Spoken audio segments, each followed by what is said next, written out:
Schude Talk Show. Yeah. Today we are talking to Jessica and Joyce with Winged Hope Family Advocacy Foundation.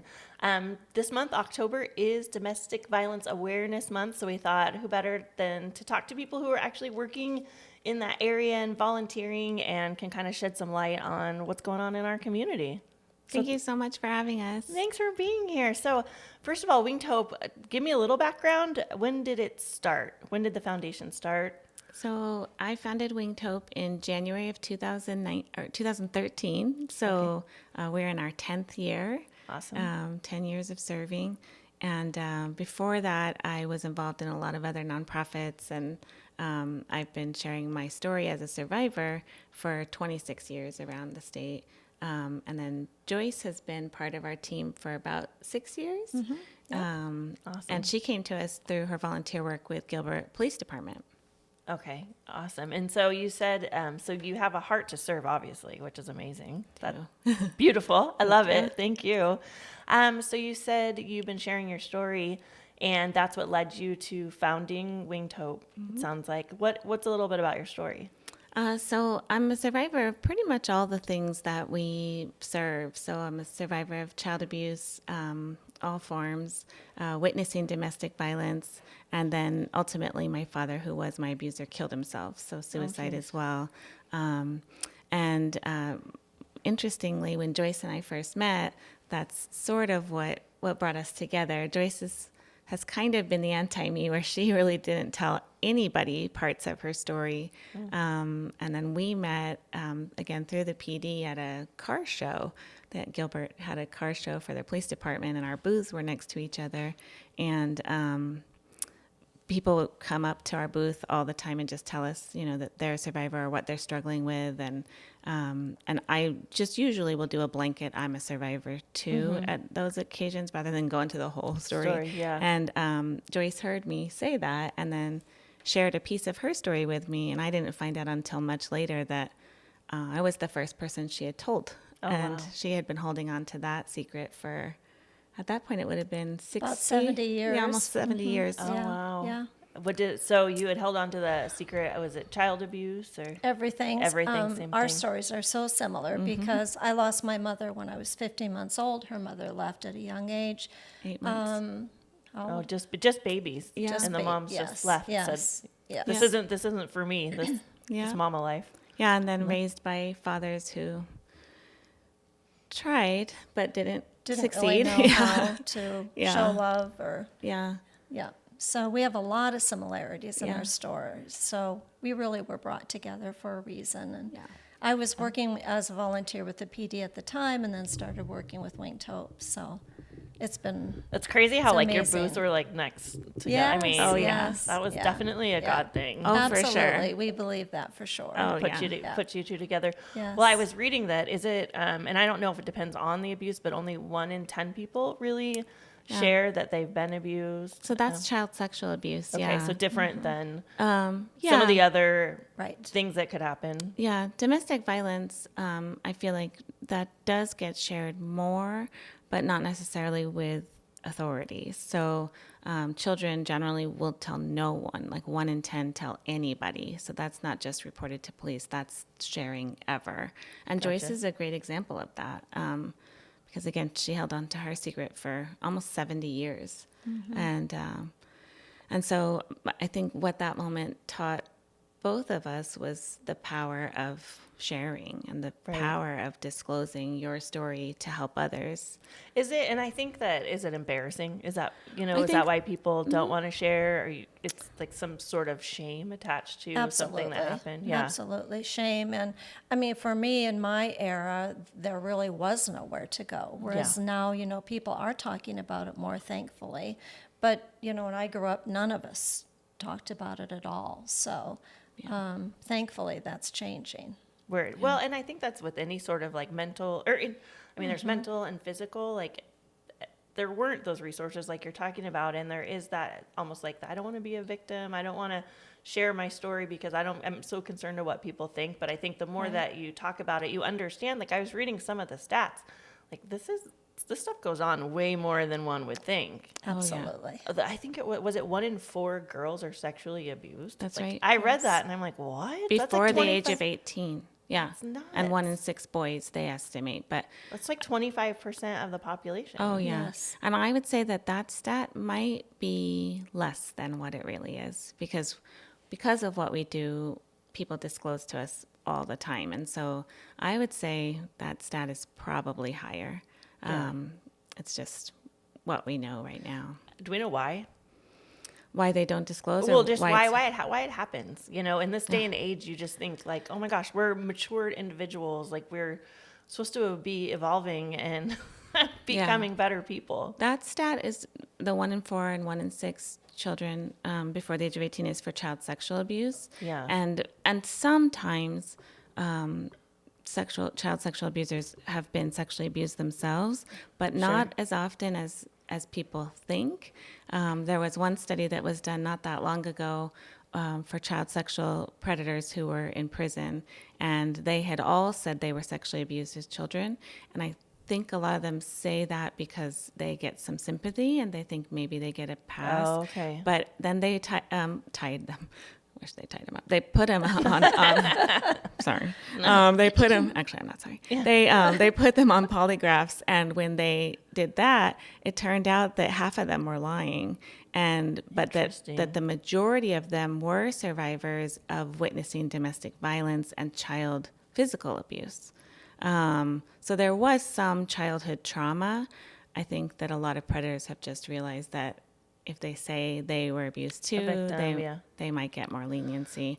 Well, that's interesting. I was just talking to a friend who worked in the prison system, and they were talking about what happens to, predators with child sex abusers or whatnot. Like, they're not treated well in the prison Right. system. So maybe that is another way. Well, I guess if you're going to trial, maybe it's to say, well, it's all I ever known. That's all I was around, like you're saying. And then once they get into the prison system, like other criminals aren't taken too kindly to these sex offenders for sure. That's right. So that is I've never heard that, but that's really, it would make sense. Yeah. But speaking of domestic violence, with it being Domestic Violence Awareness Month and with men in prison in particular, but for men and women, witnessing domestic violence is the single greatest predictor of juvenile delinquency and adult criminality. So it's the greatest indicator that there will be some criminal behavior later in life. So not getting hit yourself, not being sexually abused, but witnessing domestic violence In between your your house. caregivers. That violence all around you. Yeah. That's crazy. Yeah. Well, and so speaking of domestic violence, one thing that comes to mind, and doing with like Go Gilbert and like all the social media that we do, and people are ruthless on social media, of course. It's not Yes. always a great place, and that's something else we could talk about too. But a question that I always see pop up is when people are victims of domestic violence is like, why do they stay? So can you imagine if you had children and you need to just take what you have on your back and leave? Right. Where are you going? Right? Right. How are you going to feed those children? How are you going to live?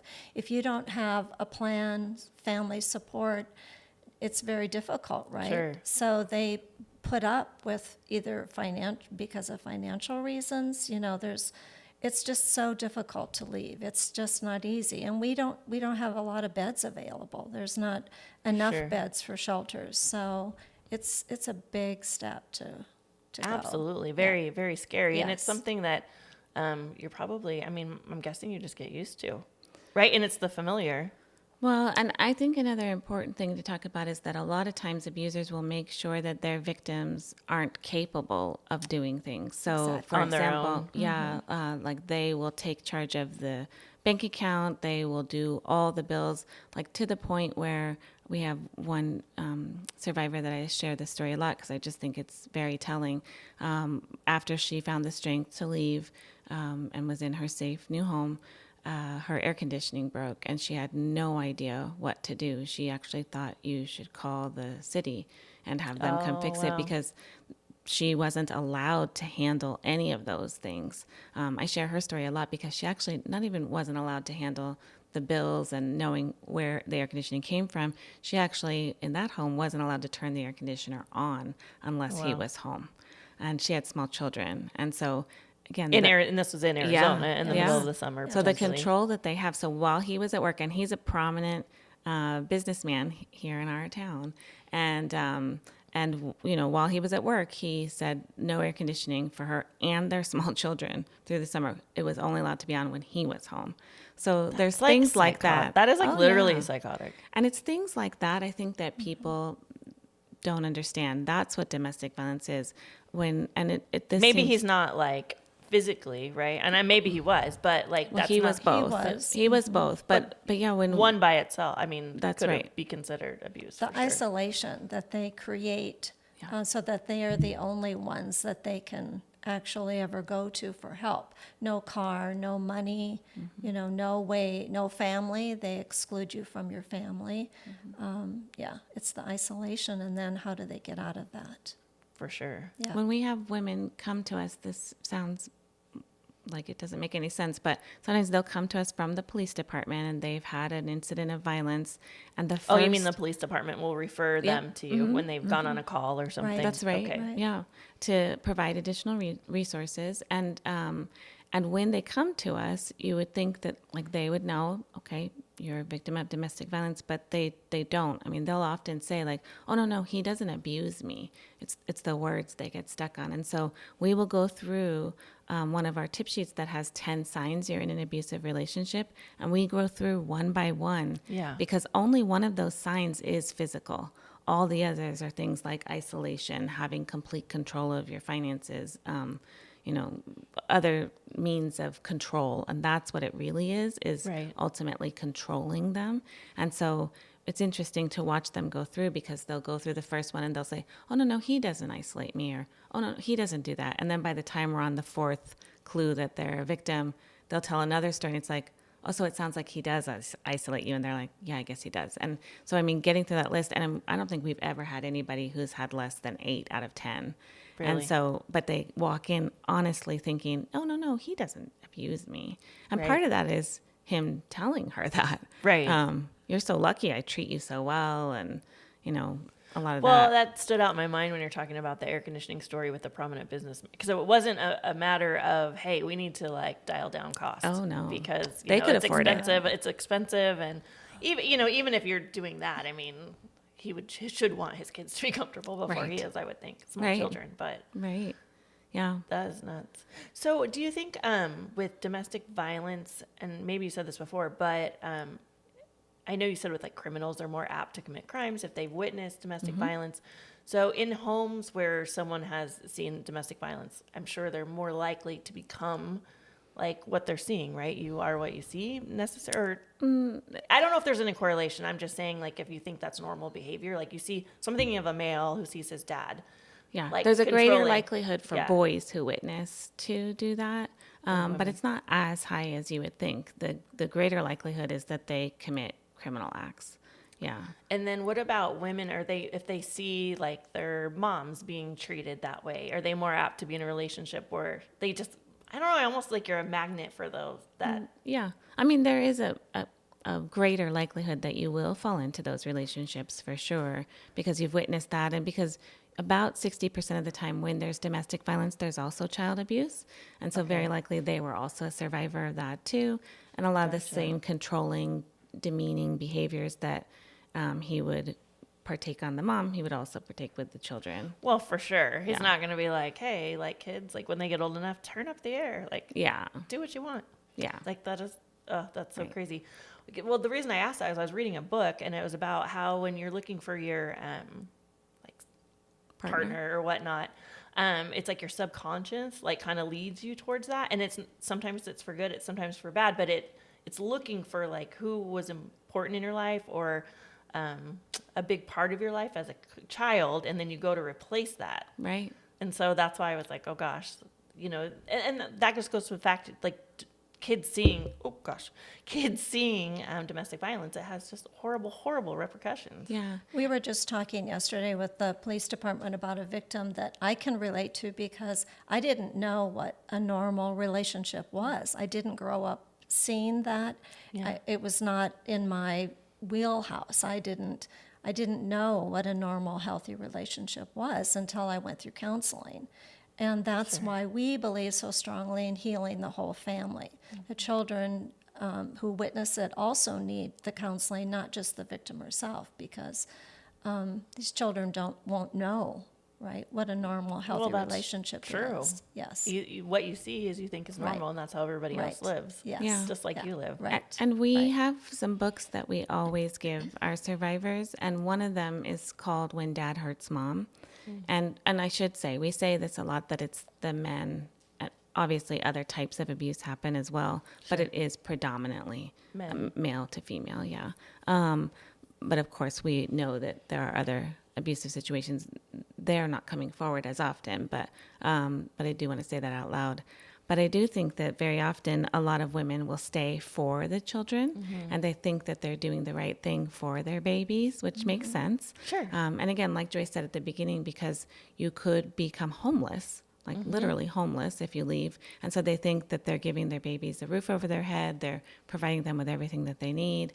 And so they stay for them. And so this book that we give them called When Dad Hurts Mom talks about the long-term damage that's happening to these children by witnessing this. So sort of to what you were saying, by staying, they're learning the wrong way to behave in a relationship. They're not learning the right coping skills. I mean, they're learning all the wrong things. And that, again, this book just kind of walks through scenarios of what could be happening and behaviors those children are going to now have, having witnessed Right. this for so long. Yeah. Well, and I think you guys were bringing up a good point of how, we take for granted, if someone doesn't have a family that they can call, local parents like, Right. hey, mom, this is bad. Me and the kids are coming to stay with you. So that's one thing I think we need to remember. Oh, yeah. Absolutely. And then there's people like you who are amazing and have resources. And I'd love to know more kind of about the resources. You said like sometimes you get referrals from like Gilbert PD. What kind of things can you offer, like counseling, or I know you mentioned like some beds, places to stay. Yeah, so we kind of walk through and help with whatever each case needs. We get cases from the police department. That's probably the majority of our cases. And then police departments all over the state, we should say as well, not just Gilbert. And then we also get a lot of cases from churches, from schools. We get a lot of, I have a cousin who has a friend who knows Yeah. someone on your board and they're in trouble. And so we get a lot of those. So it kind of depends too on what other services they're already getting. And then we kind of just see what they need. So, and it also depends on the crime. So with domestic violence, for example, we kind of have them come in and see what are the hurdles, what are the barriers to you leaving, like why are you staying? Yeah. And we try to address every one of those and show them that we can jump all those hurdles together so that they can leave. And then, for example, like with child sexual abuse, we'll usually just immediately start offering services to the child. Yeah. And we do provide trauma-informed therapy for children that we do pay for some sessions for. And then we help the parent, the non-offending parent in that case. There's a wonderful book that talks about what happens when your child discloses sexual abuse and walks you through really the whole process, because it is a pretty strenuous process. And if the offending parent was the other parent, Yeah. then you have criminal court, and then you also have family court, because hopefully she's going to leave him. And so then there's a divorce on top of that. So it's a lot for So these mamas to go through when it's the dad who was the perpetrator or a family member who was the perpetrator. But no matter who the perpetrator was, we walk through with them and provide resources for the whole family, because it's earth-shattering for a little while for everybody until Yeah. you can wrap your brain around what's really happened. Are you seeing a different, like an upswing in cases? I'm just thinking about just the way of the world. I noticed I'm seeing, just more divorce and kind of more of that negative things going on in the world. So I wonder, is just with the pressures of, finances and the economy and things like that, I wonder if that has any effect on kind of that family unit, or if domestic, I would hope that the outside circumstances wouldn't make someone into like a domestic, abuser, but maybe not. So I'm just wondering if that's gone up at all, or if you're seeing more cases. Absolutely. With COVID, Yeah. you know, the isolation, our numbers just skyrocketed. And I think that's nationwide. Everyone's talking about that. That, you know, before the children could maybe have a school counselor they could talk to, Oh, and now sure. they're stuck at home. You know, both parents are home. You know, it's a stressful time. Anger escalates. Yeah, it definitely. seeing That had a huge impact. Yes. And then also suicide, suicidal ideations, especially among the young people, that increased tremendously Yes. since COVID and is still going on. I think it just sort of rocked all their little worlds, you know, even if they weren't having family trauma in addition to what happened, just trying to figure out, you know, what was going on in the world. And there was so much strife and anger and arguing all around at them, and our children now have so much access to everything, right? Like, Right. and I always think about that, like, even for me, sometimes when I'm reading, like, I try not to read the news that often, because Yeah. when I do, it's like, ugh, one horrible thing after another, and I already have that with what we do. Yeah. So I don't need Yeah. extra sad stories. No. But I think, like, our children see that, like, even just Sure. being, like, on Instagram, right? You're going to see things pop up in your feed about the hard things that are going on. And while I think that's important, I think it's oversaturated, and there's sure. just so much of it. I mean, I don't want them to be blind to what's happening, but we're putting a lot of weight on their little shoulders, and then they just don't know what to do. And then with COVID, so many of them struggled in school. A lot of kids are behind in school. There was a big increase in dropouts with school. And so now what are those kiddos doing? You know, right? Usually not turning to the right thing. So yeah, our rates of suicidal ideations among teens definitely increased as well. Well, talking about the dropout, because it was interesting, because they had, for the first time, everyone had to do online school. And then I've heard of other kids that normally would have been in school, but they're like, what the heck, we'll just do online, and then went to college, or were planning on going to college, and then just didn't. So what you're saying totally rings true, just from my personal experiences, that education's kind of like, well, that was a waste. Yeah. It's And like for the mentality, so I don't need to continue. Yeah. Or I think the fear of being shut down again Yeah. from talking to people. It's The like, why would I put in anxiety. all that? Yeah. Yes, the anxiety is really hitting these kids hard. Yeah. Whether it was just the fear of a pandemic that they lived through, or what they went through just being isolated at home, but it's really high. Well, and that's true. When you're saying fear, that totally makes sense, because the Yes. kids with, wear your mask, like 3 masks, Yes. because this is a killer. You could die from Yes. this virus, and then get the Right. vaccine. And Right. I can only imagine, Yeah. especially when they're In younger. their little minds. Yeah, Yes.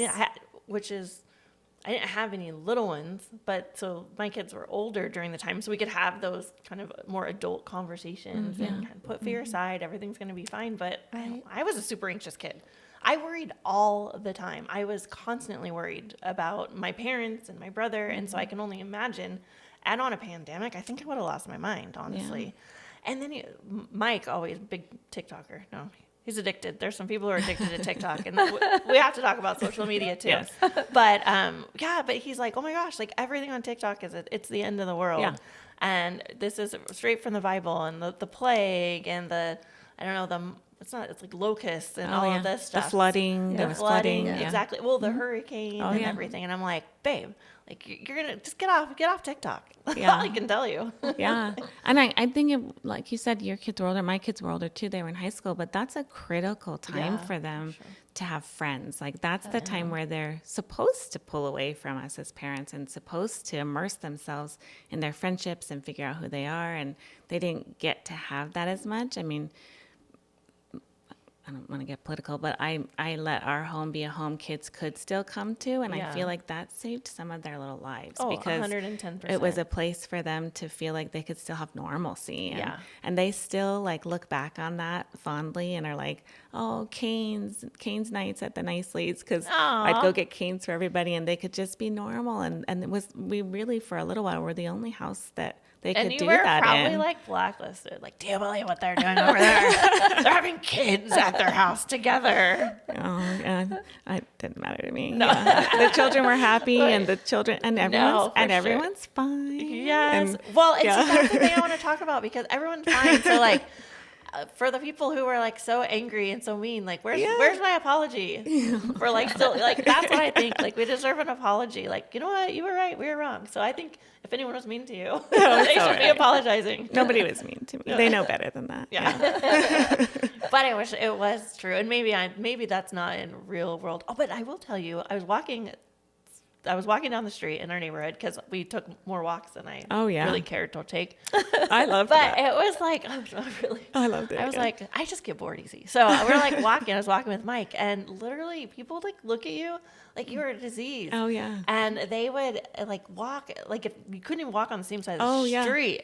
And I'm like, I would be so mad. And I'm like, gosh, look at them. They look so mean and grumpy. And I'm like, so I'd tell Mike, I'm like, I'm going to smile at them really big and see if they smile back.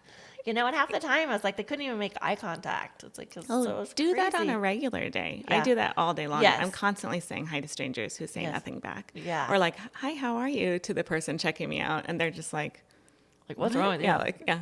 I'm just asking how you are. Like, it's not weird. Yeah. Well, especially in the field that you do, you know people need it. Yeah. I was in a bathroom, it was kind of after COVID, or, well, obviously, because we're after COVID, but not too long after. And I was just smiling in a bathroom, and the lady stopped me. She's like, oh my gosh. I'm like, oh, great. What did I do? She's like, thank you so much for smiling at me. And I'm like, really? Like, she's like, nobody smiles anymore. Have you noticed that? Ever since the masks went off, nobody smiles. I'm like, no, I mean, I guess I'm just in my own little world, maybe. But that's good. People need that. For sure. Because we lost it. And I think a lot of it was because we were hiding behind our masks. Because you think no one can see if you smile or not. So you're just going to like ignore people. I also think too, a lot of young people lost socialization skills. For sure. Because they weren't socializing. And I think it was kind of heading that way anyway with all the social media, like doing it all on social media instead of in person. And I think that, now we have this generation that's sort of missing some really important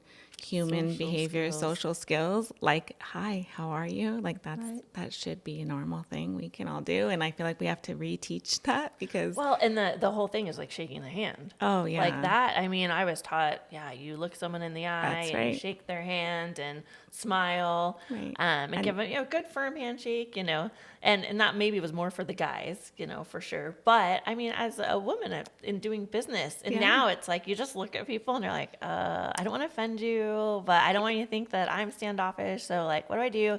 Not a big fan of the fist bump. I think it's weird. Yeah. So, and honestly, like I've always been a hugger myself anyway. So then I'm like, okay, that could just throw someone off. Me too. But, and actually, it's funny because like when we came in today, I almost felt like hugged you. I wanted to, same. Yeah, but just like what you said, like you never know because some people don't like that anymore. And I just Well, before I didn't really care because I'm like, oh, like I can make them like if they feel awkward, they feel awkward. But now I'm like, oh my gosh, they probably think I'm trying to kill them. Right. Yeah. They're worried they're gonna die. I don't want to do that to someone. Yeah. So Well, we'll definitely hug before we leave. Okay, for sure. Well, so I was reading and talking about all the things that you do, and I think we've already kind of talked about it, was something, but I didn't really know that it had a name. So I'm going to find it. It was, Adverse Child Experience. Is that something newer that, you guys have been working on, or? So that actually is something that was developed with the CDC and Kaiser Permanente in 1997. Oh, wow. Yeah, and I'm just hearing, I'm a late bloomer. No, that's okay. Because if you're not in good. our world, you really wouldn't. Yeah, that's good that you don't know what it wonderful. is. Yeah, be thankful. But no, it was actually published in 1998, which coincidentally was the same year my daddy killed himself. And so that's why I remember that year. Yeah. But it's basically 10 questions. You get 1 point for every adverse thing that happened to you before the age of 18. And what the study found was the higher your score on this ACE test, the greater your likelihood for actual physical ailments later in life. Oh. So, and if you scored a 4 or higher on that, or 6 or higher on the ACE study, you had a chance of your life expectancy decreasing by 20 years. What? Yeah, because I'm going to fill this out. because totally. of all the ailments. It's here. It's on the back. I think it is, yeah. And so, I mean, if you look at some of these, especially like IV drug use, like your odds of being an IV drug user, if you have a 0 on the ACE study, is like I don't know, 1 in What's hundreds. an IV drug? IV Oh, drugs. like intravenous. You're I'm so thinking of nice. like. I love that you don't know what that I is. do too. Well, I'm thinking, because the first thing I'm thinking of is like IV fluids. Oh, Like, am I yeah. an IV? Because No, I was you're not an IV drug That's user. what I thought it was. No. IV. Oh I my feel gosh. Oh, I love it. 100% sure I can I'm safely super say you're not an naive. IV drug user. Yeah. But like, Checking out my veins. yeah, nothing. Yeah, nothing there. But yeah, so your odds, but then your odds, if your ACE score is between like 4 and 10, it skyrockets. And so, I mean, it's remarkable what happens. There's things like inflammation, like inflammatory diseases, and what I've come to find is, like I have asthma, I have eczema, I have sinus problems. And so whenever I meet other survivors that haven't gotten healing, and even me, I did get healing, but I still have some of those ailments just Like from residual. Yeah, and it's amazing how many have eczema, have asthma, have sinus problems, and have all these things. The doctor that did this study, there was one lady that he was working with, and she had 5 different types of cancer at the same time. Oh my gosh. She was a 10 out of 10 on the ACE study. Yeah, it was originally done as an obesity study. And what they found was that every other person was disclosing some form of child abuse. And In obesity. yeah. And so then they totally redid a new study and did this adverse childhood experience study. And since then, they've added a resilience study to try to make it a little more positive and let people know there's hope. But Yeah, you're like, you're doing this and you take the test. You're like, I'm a goner. yeah. Yeah. Whenever I do these trainings, I always say, please don't take the test while I'm here, because then it will trigger you, and then you will go to a different place, because now you're just in taking the test. Like you're gonna being afraid. Yeah, and be paranoid. going. Well, you're just gonna start to remember all these awful things that made you check that Oh, question. I see what you're saying, going a step further. Yeah. Okay, but like you're saying that, and I'm like, oh my gosh, like my daughter has eczema. Like, I'm thinking of all these things, and my kids have terrible allergies. I'm like, oh my gosh. No, so But that's what I'm picturing other people. I already know they don't have one, because they have loving parents who are still together. So that's one I know they don't have. And Oh, okay. yeah, and I'm sure they're not being physically abused. That's another. I mean, yeah. So she's probably. I fine. haven't seen the question. So Yeah, I'm like, oh my gosh, I my gave her son. eczema. No, my son has eczema too, and he's a 0 as well. And that's my goal. My goal in life was to make sure my children were 0s. Well, and you bring up an interesting point, because it sounds like both of you had, very traumatic. Is that safe so to yeah, say? I'm a 9 out of Yes. 10 on the ACE study, and I'm about the same. Joyce is a 9. 9 and 10. But look at you, right? Because that's not always the case. Like you're saying, when people witness these things, like they end up in prison, or they end up, repeating bad behavior, things like that. So what's the difference? Like, is there something, are you predisposed? Like, is there something in your brain that says, okay, well, I'm going to be a success story, and someone else, it's like, okay, this is just going to literally kill them. Like, how do you survive? Well, for me, I think I was resilient, and I kept trying to, each mistake I made, I tried to have it be not quite as bad as the last one. Yeah. But I think, honestly, going through counseling changed my life, my children's life.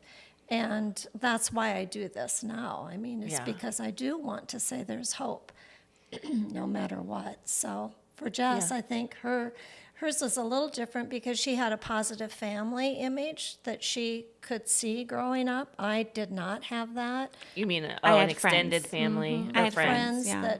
That were, That took me in. yeah, and I didn't have that. And so I kept making the same mistake. I got married lots of times. The abuse kept escalating. With each marriage, was Yes. And so, finally I was like, I just have to do something different. And mainly for me, it was for my children. And so I went through the pain of counseling, which was, it's painful. It is a painful experience, but you come through it just amazing. Yeah. So when did you decide you needed to, like, how old were you when you said, okay, like, I need to make a change? Oh gosh, well, I'm 75 now. So, Are you really? Isn't that crazy? No, you know, like Probably. 75. And I've been happily married now for 25 years. Oh, congratulations. So I guess I would say in my 40s maybe. But yeah. And I think that's what saved me. Well, first, I think I can safely say we both believe We're God. both believers. Yeah, God is the reason that we're here and standing, Absolutely. and listening to God is what's Right. important. And so, because you can have faith, but if you don't listen and do, not just what scripture says really as much as what you hear God say when you're Right. praying. And I think that's the number one. Also, yeah, I had some lights in my life that took me in. I had two amazing best friends in high school, and their families took me in, and they'd let me go on family vacations with them and spend the night and just have some normalcy. And one of those best friends of mine encouraged me to go see a school counselor. So Okay. I was actually going to counseling while I was living with my daddy. He had no idea. Yeah. And I was in children of alcoholic groups while I was going home. So like I was able to get some healing while I was still living it. And I Interesting. think that's a huge part of how I've been able to be so normal. Right. And just to know, like that counselor said, prepare yourself for the day he succeeds in killing himself. So he which- was talking about this Oh, yeah. ahead of time. Oh, so, and he had tried, yeah, and almost shot my sister once. And so I remember at the time thinking that was a mean thing to say. Like, why would you say that? But that the counselor said Yeah. was going to be successful. yeah, prepare yourself because he is going to kill himself and it's going to work. And so, but then like gosh. we talked through what that looked like. And sure enough, 10 years later, he did succeed. And I had worked through some of that already with her. And so I really think, yeah, I was fortunate to have a lot of lights in my life and people that, were leading me the right way before I even knew about some of the things I needed. So I think that's a huge piece. I also think the generation, that I grew up with, You were saying that, yeah. we never talked about anything. There were no resources available, and I'm just so thankful that that's so different for people now. Were you working at the time? I always had a job. Always, I yeah. always tried to have a job, but I paid for that. Yeah. Which is why I think I can relate so well to women when they say, like, if I did well at work, there must have been a reason that I was with the boss or something, right? Or if okay. I was late coming home from work, I paid for it. But I always tried to have a job. Yeah. For yourself and have Yes. something that Absolutely. Yeah. I do want to mention something too, though, about even though I was able to get help and talk about it, like there is a piece for me that was different that Joyce didn't have, and that's the cultural aspect of it. So my daddy was Persian, and so I was raised by my Persian family, and like my Persian grandmother didn't speak a word of English Oh, to the wow. day she died. But in that culture, it is not acceptable, and it's all over the news right now. Iranian Yes. women, like, and back then too, like not acceptable for me to say that what he Anything. did was wrong, and so I still get some pushback. His sister still to this day will make little comments on my social media if I say anything. She'll About say, your, like- about my daddy. Yeah. He's been dead now 26 years. And she'll say like, he was a wonderful father. He did a great job. He was a good man. And, I mean, I loved him and I was able to have some peace because I had this conversation with him. I'm not shy about talking about things. Yeah. And I was able to say, I love you, but I don't like you. And here's why. And so when we went through some of the things, he didn't remember any of them because he was a 24/7 insomniac, blackout drunk. And so he didn't remember any of them, but he was sincerely sorry and he sobbed and he apologized, and it was a little devastating. He didn't remember any of the things that you shaped went through. my whole life, but I was able to get that from him, and I think that was really healing as well, that a lot of survivors don't get. And even though I still get pushback from his family, I'm at peace with it all because I know that he understood, and I was fortunate to be Miss Arizona and travel the state for a year. Oh, awesome. Yeah, and tell my story. And he was alive during that time. And again, English was his second language. So he said, so you're going to travel the state and tell everybody I was a terrible father. And I got to tell him, no, I'm going to travel the state and tell children there's hope and that this doesn't last forever and that, that it's going to be okay eventually, and kind of provide that, because that's really all I did back then. Yeah. And so he heard me. And when he died and we went through his things, he had saved, I would send him my newspaper clippings, and he had saved all of them. Mm-hmm. And they all said survivor of child abuse at the hands of her father. And he had all of them. So I'm at peace knowing that he knew and he was okay with what I was doing. And the fact that his sister and some of his other family still can't wrap their brains around it, I'm sad for them, to be honest. Do they not believe you?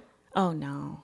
Yeah. They- I mean, some of them were there. Like, I have a cousin who was there for some of these events. They all got the angriest when I talked about the sexual piece, which didn't happen until much later. And he didn't rape me, but there were some things that happened. And again, I talked to him about them.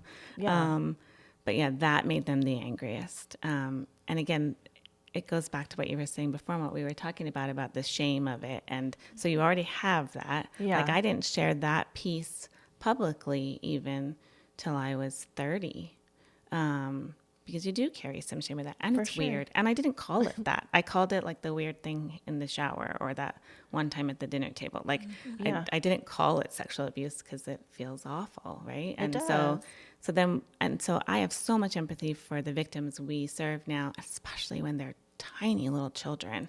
And I mean, we've had court cases where we go to court and there's an 8-year-old who's been raped by her father, and you go to court and everybody is on his side. Oh my Like, the gosh. courtroom is full of people supporting him because no one wants to believe that. And we made a public service announcement called "What Does a Child Predator Look Like?" Because usually, like, my daddy was scary. My daddy, like, there were rumors he chased you down the street with a shotgun, and that was actually true. He would chase you down, or No, just anyway? boys that came to our house and things like that. Oh. Like, he was violent. He was angry. That's why it's so sad that his family still can't wrap their brains around it. Like, he was notorious for being that guy.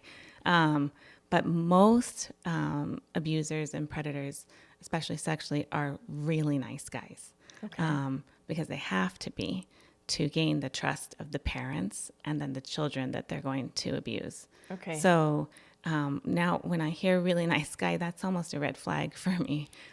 Because, and again, you just have to look at, like, does this make sense? Do most grown men want to spend their time with small children? No, never. And so if there is someone and they come in under this guise, and that's why it's so sad and hard for our women who leave these domestic violence situations, they are prime candidates for abusers to target, because you can be a neighbor, you're being really helpful, help them mow the lawn. Oh, she's late to work, I'll watch the kids. And they come in under this guise and they groom the parents to make it seem like they're really helpful, like Trustworthy. Yeah. And then they gain the trust of the children and groom them and then start abusing them. So I do think that's important to mention, that most people think child sexual predator and you think it's this gross, weird monster. And 80% of the time he's married with children, 80%. So it's actually usually Not some homeless guy and living in a garbage can, and and it's usually someone that, well, like you it's said, 90% of the time someone known to you and known to the children. So could be like a coach, someone at church, a friend of the family. We have lots of those. But yeah, 90% of the time it's someone that's known to you, and 80% of the time he's married with children.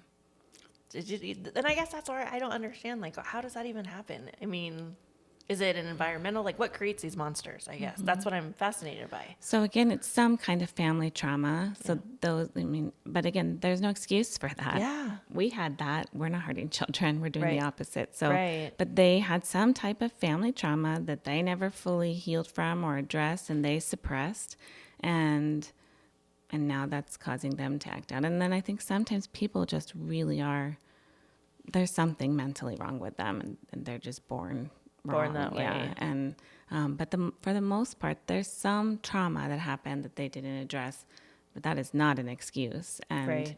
And then again, it leads to that. Well, then I was thinking about how you were saying with your family, I guess I have two questions. So with your family not believing you, really, which is another reason probably, like, people Absolutely. probably Don't tell. It's like, well, what's the point? What's it going to do? Oh yeah. And there's documentaries and everything where you see that happens, or even people go to the, officials, like police, or trust people that that they think that they could actually help them, and then they don't get the help that they need there too. So that happens all the time. The saddest ones to me are the ones where it's dad or mom's boyfriend, which sounds cliche, but it's mom's boyfriend a lot. yeah. And they go to mom and say it happened, and mom doesn't believe. That's the saddest That's one to hard. me. So does that happen a lot? A lot. A lot. A Oh my lot. gosh. Yeah. We're supposed Yeah. to protect our babies. I know. Yes. I know. Yes. You said both of your parents, did you ever, or both of your moms left? Did you ever have any other contact with them? Or you said, was it your mom had My passed mom away? passed. Away. Yeah. Okay. She passed when I was a baby. And so then I went to live, we all split up. My brothers and I were sent to live at different places, and there was no CPS or DES back then, right? And so I went to live with a family, and the grandfather in that home was the one that sexually molested me. Oh gosh. Was it a family, what was So the he family? was her caretaker. So Okay. he took on the role of like her foster dad, and he's Gotcha. the one who did that. Yeah. Yeah. Yeah. Which again Crazy. happens a lot. Yeah. Yeah. Yeah. And my mom, she'd come kind of Is back in and out of my Persian? life. Is she No, she was American. American? And she was like quasi homeless, and my daddy would like go find her, and then every once in a while she'd pop back into my life just to like come to the house. It was very confusing. Sure.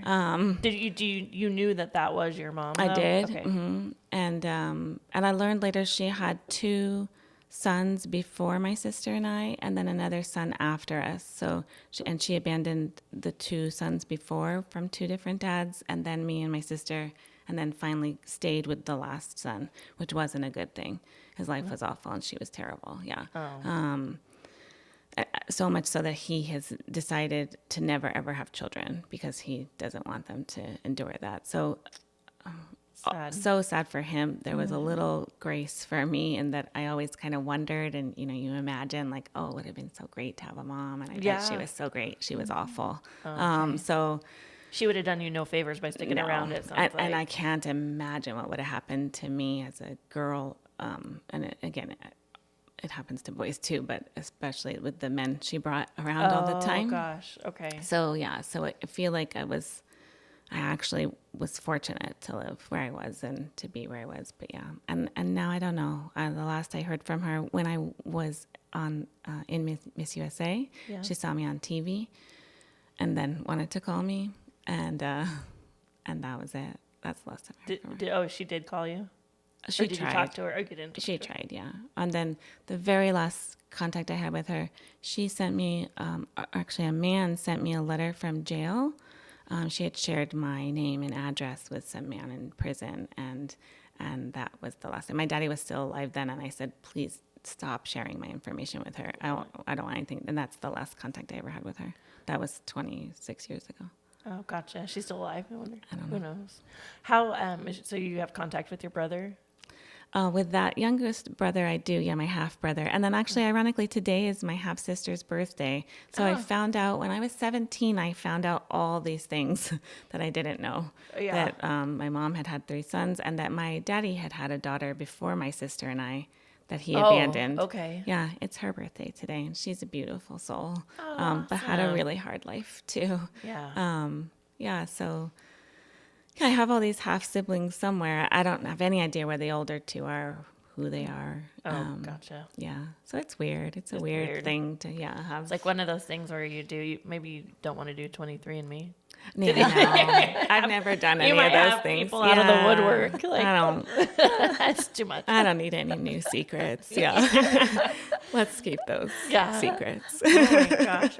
Well, I wanted to talk, we're probably running on time, but a little bit about the social media, and just because we do a lot with social media and we see some of the stuff. Well, we'll get people even private messaging us through like Go Gilbert, like, hey, I'm like really in a bad spot, and of course I'm like, I don't know what, I'm not a trained professional, and then we give them. Now we've compiled some resources to give them and say, you need to talk to somebody. But I guess there's 2 things on that. I think with social media, people are looking maybe for a little bit of that group support for people that don't have the support. Like you were saying, you were fortunate to have, Jessica, you were fortunate enough to have friends, and but not everybody has that. So I think that maybe they look for that in social media, and it's not always a good thing. It can be a good thing, because I've seen people get a lot of help through social media who don't have the network. So what do you think we can do to be better on social media? Should be nice.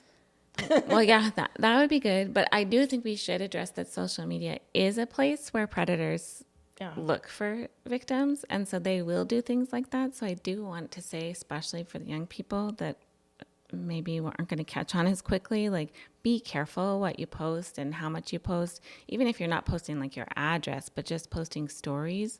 I mean, we've had stories that we've shared of a child sexual predator who read that a little girl's mom had died in a car accident. And so when he first reached out to her, he said that his cousin had just died in a car accident, just to kind of make that connection with her, and then ended up kidnapping and raping her and actually killing that little girl. So I think we need to be very, very careful about what our children are sharing. And I say that especially like for the teenagers, like just be careful, because even if you think you're being clever, and I always say that, like, don't post where you are in that moment. Wait till you're gone. And then you can post that picture from that party. But like, don't do it while you're there, because unfortunately there are bad guys everywhere and they will find you. And so being careful about that is really important. But as far as the positive aspect of it, I think, I mean, there are tons of resources now. And again, like, like Joyce what Joyce said, was saying, something that she didn't have at all. there was no Just internet nothing. then. Like even for me, like there was internet. Well, I was going to say, until I was already here in Arizona. I had already left Virginia and I was living here. Like, so I didn't have that back then either. So now, like, there are a ton of resources. There's a group, well, we're on there, and there's a ton of other groups, but there's a really good group just for men and boys who've been sexually abused, and there's not enough resources for them. But I feel like that's the group that would probably look online rather than look in person because of the shame, because boys still carry extra shame. And so there's a website called 1in6.org, which goes back to that statistic. 1 in 6 boys being abused. That's right. And so that's a wonderful resource for men and boys who have struggled through sexual abuse. And I think that's something that's really important. And while I have this platform, I need to say something out loud that nobody talks about because it's not pleasant. But when boys are sexually abused by a man, they very often are left with thoughts of homosexuality, and that's really normal because scientifically their bodies do something, right? And so they think that because that happened, they must have wanted it. And child sexual perpetrators against boys will say that to them. And they'll say, look, you're excited. You must want this too. And then they hurt them. And so I just want to say that out loud because nobody likes to talk about that. And so then what happens is we have all these young men who are struggling with that and, maybe for whatever reasons, because of their culture or their religion, aren't allowed to think that. And then they're killing themselves over this. So I want all the young men and grown men who've never shared to know that that's really normal. Really normal thing to struggle with, and that's okay. That's something you can work through, you know. And so I just really needed to say that. No, I'm glad that you did, because it's those things that you don't want to talk about. And then it seems crazy because we're talking about, and everything right now just seems like overly sexualized, right? Like that's what we're talking about. We're talking about people, kids, like they should change their genders. And, we're talking about there's a million different ways to describe your sexuality. And so I'm thinking kids are confused. I mean, I'm an adult and I'm not confused. Oh, no, yeah. I know that, who I love, but I'm just saying, like, that's so much.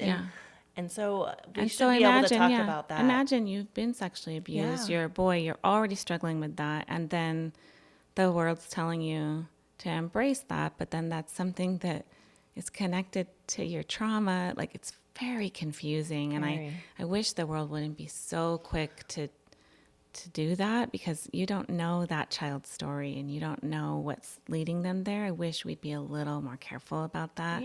And again, and it's not black and white. No, that's what you're saying. And again, I believe God knows our hearts, God knows our stories, and He loves us. So, but that's just something that I feel like everybody suppresses and nobody talks about, and it's an important thing I think that needs to be said out loud. For sure. And that's one thing, we're just talking about, and I don't want to go back to this too much, but with, people are talking about that all of I'm treading very lightly, and I wonder if you know where I'm going with this, but just talking about, child like sex abuse and things like that, I'm very worried and very nervous that some things are on the path to getting normalized that shouldn't. Oh, that's horrifying. Yeah. I don't So even I want don't to know. say the acronym, but there's an acronym now Yeah. for it. And that is not normal. And we Right. cannot normalize that. I mean, again, imagine, like, I'm a grown woman and it still hurts my feelings and makes me sad when my daddy's family doesn't support me and believe me. Now imagine you're a child who's just gone through this horrific thing. And now the world is trying to tell you that what that monster did to you is normal and okay. Like, oh, yeah, that needs to be stopped immediately. And I mean, we can't do that. I can't express enough how dangerous that is. For sure. On every level. And every it's level. and it's sad that you even have to say that, because isn't that just like The no first one time someone read that. told me that, and then I read it, I mean, I just thought that can't be real. And I will be as loud as I need to be for as long Good. as I need to be Good. to make sure that doesn't become normal. That is not normal. Wanting to have sex with children is not normal. That Right. is not something we can normalize ever. Period. End of discussion. Like, Right. no. Yeah, it's one of those things where I'm like, I just want to like The smack only myself, people who like, want that yeah. are people who are child sexual predators. Right. And if you support that, then you're supporting child sexual predators. Absolutely. And I have a problem with you too. For Yeah, sure. that's And not okay. There's a nice place in hell for you. Absolutely. Yeah. I'm sure you run into absolutely. those types of people all the time, as far as like wishing them. Oh, yeah. Oh, yeah. My prayers are really weird. Yeah. Yeah. I can imagine. But again, God knows where it's coming from. Right, exactly. It's like one of those things where it's like, God, you tell me, like, that is not your child. Like, I'm sorry. Like, I don't care. Yeah. The other thing I wanted to say, because you had raised about social media, was because I do see you on Go Gilbert and just a lot of our local social media, Yeah. when women post that they're in a domestic violence situation, I just urge them to be cautious about the people who are offering to step in and help Yep. them. That, that there are resources, safe resources available, and they don't have to take the acceptance of a strange male to come over to help them fix something and I do see that a lot on our local social media. So I did just want to say that too. Well, and you're touching on something that just hits really close to home. I was actually with a friend, and it was like a girls' retreat, who was going through a divorce and was single mom, and she had someone from church offer to, and someone that was on a committee, and that was part of their committee, is to help people, like fix a toilet or, hang a ceiling fan or things like that. And it was just, so it led the committee at the church to help people that, and it was some people that were sort of older, couldn't do it by themselves, but it was also for like single moms. And this was, I'm trying to think, how old am I? Probably 20 years ago, at least 20 years ago. She never had told anyone, but he had come over and made like advances, on her, and was using his,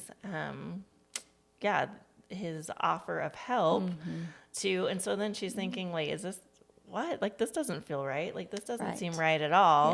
Yes. But that was exactly what you Right. guys, you both have said that, is Right. he was in a spot wanting to serve and help and coming from the church. So you're thinking, oh, of course, Yes. he's a good guy. Yes. Hanging my ceiling fan, but wait, like, no, you can't touch me there. Yeah. It's just, Right. it's crazy. Right. So Yeah. like, that 100%, there's a real life example. And she never told anyone for 20 plus years, because it was embarrassing. Yeah. And we're going, what? This guy? We all know this guy. That, Yeah. yeah. I Crazy. know we're close to running out of time, but that brings up a point that I think is really important, that is just a blanket across the board for all of the trauma that we treat. Like, trust your instincts. Yeah. Always. Always. And again, like for me, I feel like our instincts are coming from God. Whatever you think it's coming from, like, trust those instincts. They're coming from a place for a reason. So whether that's, that man seems creepy, don't let him in. Yeah. It doesn't matter if you hurt his feelings. Trust your That's instincts. the hard part. Doesn't matter. That's the hard yeah. part. You don't And wanna I hurt taught someone's my feelings. babies that too. Yeah. Like, I don't care who's making you feel uncomfortable at school. If it's the principal or the president of the United States, like if he makes you feel bad, you don't do what he says, and you'll never be in trouble for that. And but I think even like with suicide, trust your instincts. Like if you have this feeling that someone's struggling and you're worried about them, like don't just brush that off and call tomorrow. Trust your instincts and check on them that night. Like with everything, just trust your instincts. They're there for a reason, and they're almost always right on point. So. And don't overthink it. Yeah, just right? do like it. you said, don't hurt someone's feelings. Don't think, well, Doesn't they're going to matter. think I'm being too like in their business or something like that. Just go for it. Yeah. But if you take that a step further, if they're a healthy person that you do want in your life, they're going to understand. yeah. They're going to say, oh, I understand. It's fine, right? That's just me, Yeah. like Yes. overthinking. Well, I don't want to hurt someone's feelings. I don't want to make them feel bad. And Right. yeah. Like we have a volunteer, and he sometimes will help and change locks and things like that. And very often, like if he feels like someone's feeling threatened, he'll bring his wife with him, and they'll do it together. Oh, yeah. So again, a healthy person who's doing it for the right reasons is gonna understand that Yes. and respond accordingly. An unhealthy person is gonna get mad and call you a name. That's true. Right? And Yep. so, just trust those instincts is really, I think, the biggest lesson for everybody. I love that. You guys are amazing. Oh, And I'm so excited that like we're getting to sit down and talk because I've learned so much, and I think it's such amazing information that you're in such a great mission. And I definitely think that your faith shines through, and I love that too. And I would hope that anyone would try and find faith, because I think it makes such a huge impact in your life. Oh, yeah. So if someone wants to help, like what can they do? What do you guys need on your mission? Well, That was you guys like both sides. I know. I was like, where do we start? Well, everybody always says it, but we do need funding, but it doesn't have to be money. Like one of the things that we do is we give gift cards. And so we have okay. a lot of groups that will do gift card drives for us, and they just collect gift cards. So like we've had like businesses do it where they're like, everyone always has gift cards in their wallet that they don't use. That someone gave them. They're like, I don't even drink coffee. Or they're in a drawer. And so like we'll have people do like gift card parties where everybody just brings all the gift cards they could find around fun. their house or in their purse and then gives those to us. So because we found through the years, like when we first started, we would have supplies on hand, like diapers and formula. And then we're like, we don't know what kind of formula or what size true. diaper, or we never really know what the need is going to be till that moment. It's probably all over the. Oh, it's everywhere. is, Yeah. yes. And so sometimes it's gas, they need gas to get somewhere, or they need a phone, or so that way we just give it a gift card. So like there's Visa cards you can get, or Target or Walmart or whatever, but any gift card will be utilized by our families, because again, a lot of them, especially in our DV situations, are leaving with nothing. Yeah. So like it's a treat for them if they get to take their babies and have a Starbucks. Like that's like unheard of. And so any old gift cards that anybody has around, like we can always use. And I mean, we've had some where it's like $1 on one, and They're 50 thrilled. cents. Oh, they'll add they 'em don't up. care. They'll add 'em up. Yeah. It's great. Yeah, we collect them all, and then they get to have a fun time that they wouldn't have otherwise. I love that. What's things you take for granted? Yeah. Have to remember people are hurting, and Yeah. appreciate when you get to go buy yourself a coffee, because not everybody gets to do that. That's right. We do have a wish list on our Amazon. We buy a okay. lot of security cameras, obviously, for these women. And so, if they wanted to buy security cameras or just give us Amazon cards or go to the wish list, that works too. And then we give a lot of books out, which we get through Amazon also. So Amazon might be a good one too. Yeah. Absolutely. That's great. Well, awesome, ladies. Thank thank you. you. This was so- Thanks for having It's a us. heavy. It was such a heavy topic and heavy subject, but it was fun. I really good. loved. I really enjoyed it. So thank you so Thank much. you for and having us. Would love to have you back another time. Oh, we'd love that. sure. Thank you for having us. Awesome. Thank you for what you Absolutely. do. Thank you. Yeah. Thank you. Absolutely. And this episode, this is my plug. Oh. This episode of the Schude Show was brought to you by InstaSold at Keller Williams Integrity First, your #1 resource in real estate in the Phoenix metro market. Thanks, guys. Thank you. Thank